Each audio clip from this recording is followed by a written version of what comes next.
Thank you so much for being subscriber to my YouTube channel. American యాక్సెంట్తో English ఎలా మాట్లాడాలని కొన్ని tips ఈ వీడియోలో నేను మీకు చెప్తాను. ఫస్ట్ నేను ఒక సెంటెన్స్ మీకు చెప్తాను. ఈ సెంటెన్స్ని ఇంగ్లీష్లో చూడండి. That quick beige fox jumped in the air over each thin dog. So ఇది ఒక సింపుల్ సెంటెన్స్, కానీ మనకి ఇట్లాంటి పదాలు ఉండేటప్పుడు ఒక డౌట్ వస్తుంది, ఎస్పెషల్లీ స్పెల్లింగ్స్ నేర్చుకుంటున్నప్పుడు.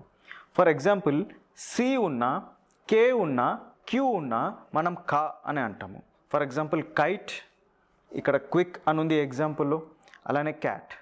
కానీ అదే సి మనకి సాలాగా కూడా వాడతాము. లైక్ యాప్సెస్ అనేటప్పుడు అక్కడ మనం సిని సాలాగా వాడుతున్నాము. సో ఇలా కా అంటే కే ఉంది, సి ఉంది, కానీ సి అంటే సి కూడా ఉంది, ఎస్ కూడా ఉంది. సో ఇలా ఏ ఉంది, ఏని ఈ లాగా కూడా వాడుతున్నాము, అ లాగా కూడా వాడుతున్నాము, ఏ లాగా వాడుతున్నాము, ఆ లాగా వాడుతున్నాము, కానీ ఏ అనే ఉంటుంది. కానీ ఏతో చాలా స్పెల్లింగ్స్ ఉన్నాయి. సో ఇలా కన్ఫ్యూజన్ అవుతుంది అని చెప్పేసి ఒక బాడీ ఏర్పడించి అందులో వాళ్ళు ఏం డిసైడ్ చేస్తారంటే, మనము ఈ ఇంగ్లీష్ అక్షరాలు ఉంది కదా, ఇలా కాకుండా సౌండ్ కోసం ఒక ఆల్ఫాబెట్ క్రియేట్ చేస్తాము. ఆల్ఫాబెట్ అంటే ఏంటి? Set of letters. అండ్ ఈ సెట్ ఆఫ్ లెటర్స్కి ఒక సౌండ్ ఉంటుంది అనమాట. ఇప్పుడు మనకి అచ్చులు, హల్లులు అని ఎలా ఉన్నాయో, ఇంటర్నేషనల్ ఫొనెటిక్ ఆల్ఫాబెట్లో కూడా ఇలానే ఉంటుంది. సో ఇంటర్నేషనల్ ఫొనెటిక్ ఆల్ఫాబెట్లో మనకి IPA vowels, IPA consonants, IPA diphthongs అని 3 రకాల కేటగిరీస్ ఉంటాయి. సో ఇప్పుడు నేను చదివిన సెంటెన్సే మీకు IPA వాల్స్ ప్రకారంగా చూసుకుంటే, IPA ఆల్ఫాబెట్ ప్రకారంగా చూసుకుంటే ఈ సెంటెన్స్ ఎలా ఉంటుందని చూస్తాము. సో ఇక్కడ మీరు చూసినట్టు ఇప్పుడు సెంటెన్స్ ఈ అక్షరాలు కొంచెం డిఫరెంట్గా ఉన్నాయి, ఎందుకంటే ఈ అక్షరాల్లో లాటిన్ అండ్ గ్రీక్ అక్షరాలు ప్రభావం ఉంది కాబట్టి ఇవి టోటలీ డిఫరెంట్ అక్షరాలు ఉన్నాయి. ఇది ఒక లిపి మాత్రమే, ఇదేం లాంగ్వేజ్ కాదు. ఎందుకు ఇట్లా ఉంది అంటే, మనకి ఈ కా, సా, ఈ క్యూ, కే, సి ఈ డౌట్స్ అన్నీ ఏం లేకుండా ఉట్టి సౌండ్ని ఫాలో అయిపోతే మనకి ప్రొనౌన్సియేషన్ యూనివర్సలీ అంటే ప్రపంచవ్యాప్తంగా నేను క్విక్ ఎలా అంటానో మీరు క్విక్ ఎలా అనాలో ఒకటే ప్రొనౌన్సియేషన్ ఉండాలి అని IPA చేశాము. సో IPA ప్రకారం ఇది చదివితే ఎలా అయిపోతుంది అంటే, that quick beige fox jumped in the air over each thin dog. ఇలా అయిపోతుంది. ఎందుకంటే IPA సౌండ్స్ ఇలా చదువు, ఇలా ప్రొనౌన్స్ చేయి అని చెప్తుంది కాబట్టి ఆటోమేటికలీ నేను చదివేటప్పుడు నా ప్రొనౌన్సియేషన్లో మీరు ఆ డిఫరెన్స్ గమనించి ఉండొచ్చు. అదే ఇప్పుడు నేను సహజంగా న్యూట్రల్ యాక్సెంట్లో మాట్లాడతాను, నేను అమెరికన్ యాక్సెంట్లో మాట్లాడను. సహజంగా నాకు అలవాటైన యాక్సెంట్ని న్యూట్రల్ యాక్సెంట్ అంటారు. న్యూట్రల్ యాక్సెంట్ అంటే ప్రపంచంలో ఏ ప్రాంతంలో మాట్లాడినా ఈ యాక్సెంట్ అర్థమవుతుంది వితౌట్ ఎనీ డిఫికల్టీని. ఇంటర్నేషనల్లీ యాక్సెప్టెడ్ న్యూట్రల్ యాక్సెంట్ అని అంటారు. That quick beach fox jumped in the air over each thin dog. So general నేను ఇలా మాట్లాడతాను, కానీ నేను అమెరికన్ యాక్సెంట్లో మాట్లాడాలి అనేటప్పుడు that quick beach fox jumped in the air over each thin dog ఇలా మాట్లాడతాను. వై? బికాజ్ నేను ఆ వాయిస్ని ట్రైన్ చేశాను కాబట్టి. సో మన వాయిస్ని ఒక యాస సంపాదించడానికి ట్రైన్ చేయొచ్చు. Usually this can happen in 4 weeks or 1 month time.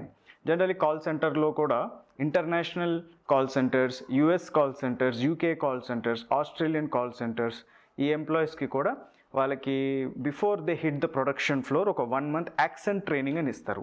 ఎందుకు అంటే వాళ్ళు మాట్లాడే క్లయింట్స్తో వీళ్ళు మాట్లాడే యాస అర్థం అవ్వాలి అని చెప్పి యాక్సెంట్ ట్రైనింగ్ కూడా ఇస్తారు, apart from the process training. So accent కొందరికి అవసరం ఉంటుంది. మేబీ వాళ్ళు US వెళ్తున్నారేమో, దానికోసం అవసరం ఉంటుంది. ఆర్ GRE, TOEFL, IELTS ఇలాంటి ఎగ్జామ్స్ రాసే వాళ్ళకి అవసరం ఉంటుంది. ఆర్ కొందరికి ఫారిన్ క్లయింట్స్తో మాట్లాడే అవసరం ఉంటుంది. కొందరికి నేటివ్ ఇంగ్లీష్ స్పీకర్స్తో మాట్లాడే పరిస్థితి ఉంటుందేమో, దానికోసం అవసరం ఉంటుంది. కొందరికి నా ఫ్లూయెన్సీ స్కిల్స్ బాగుంది, కానీ నా యాక్సెంట్ కూడా అమెరికన్ యాక్సెంట్ లాగా ఉంటే బాగుంటుంది అన్న వాళ్ళకి ఈ కోర్స్, మేము ఒక కోర్స్ చేసాము. అండ్ ఆ కోర్స్లో ఇంటర్నేషనల్ ఫొనెటిక్ ఆల్ఫాబెట్ ట్రైనింగ్ ఇస్తాము, వాయిస్ డ్రిల్స్ ఉంటుంది, మీ వాయిస్ని మీరు ట్రైనింగ్ చేయాలి. This course is Kevin's complete American accent training system. Complete American accent training సిస్టంలో ఒక 2 points చెప్తాను. ఫస్ట్, దీనికి గ్రామర్కి సంబంధం లేదు. ఓకే, ఎందుకంటే grammar is all about fluency, sentence formation, translation, ability to speak and right. దానికోసం మనకి సపరేట్ కోర్స్ ఉంది, అదే Kevin's complete spoken English course. So maybe మీకు స్పోకెన్ ఇంగ్లీష్ కోర్స్ కావాలంటే ఆ కోర్స్ చేరండి.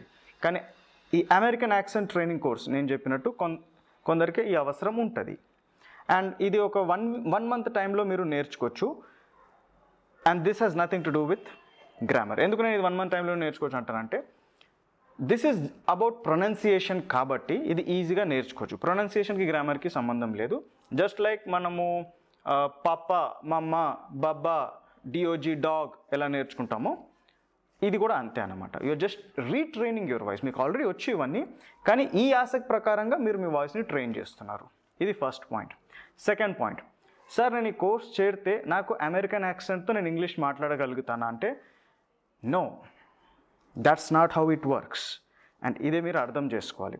This is very important. నేను ప్రతి వీడియోలో స్ట్రెస్ చేస్తాను, homework, homework, homework, homework, homework. Even మీరు నా గ్రామర్ కోర్సే చేరిన హోంవర్క్ చేస్తేనే వస్తుంది. హోంవర్కే చేయకుండా ఒక ఇమాజినేషన్లో కొందరు ఉంటారు, నేను ఈ కోర్స్ చేరితే నాకు ఇంగ్లీష్ వచ్చేస్తుంది, నేను ఈ కోర్స్ చేరితే నేను అమెరికన్ యాక్సెంట్గా మాట్లాడాలి, నేను రామకృష్ణ మట్ వెళ్తాను, నేను ఈ బుక్ కొంటాను, నేను ఆ వీడియో చూస్తానని. I don't like that attitude. నాకు ఫస్ట్ ఆ యాటిట్యూడ్ ఉన్న వాళ్ళు నచ్చరు. ఎందుకంటే ఫ్రాంక్లీ స్పీకింగ్, ఈ యాటిట్యూడ్ ఉన్న వాళ్ళు బాధ్యతని తీసుకోరు. నాకు నేర్పించేది నేను నేర్చుకోవడం వేరే ఎవరిదో బాధ్యత, కాబట్టి ఈజీగా షార్ట్కట్గా ఏం దొరుకుతుందో అది వెతుక్కుంటూ వెళ్ళిపోతూ ఉంటారు. అందుకనే వాళ్ళకి 30 day కోర్స్ కావాలి, 45 days కోర్స్ కావాలి. మరి 45 days 30 daysలోనే రిజల్ట్స్ కూడా రావాలి. రాకపోయినా పర్వాలేదు, నేను ఇంకొక కోర్స్ చేరుతా అంటే వాళ్ళు సైకలాజికలీ వాళ్ళు ఆల్రెడీ ప్రైమ్ అయిపోతారు. ఇది నాకు ఇంత ఈజీగా అయితే రాదు, కానీ నాకు ఈజీగానే రావాలి, కానీ ఎన్నిసార్లు నేను ప్రయత్నిస్తూ ఉంటాను అనేసి. అందుకనే వీళ్ళు 30 days స్పోకెన్ ఇంగ్లీష్ కోర్సెస్ అన్నిట్లా ట్రై చేస్తూ ఉంటారు. సో దట్స్ ద రీజన్ నేను చెప్తాను, these people do not fit our culture.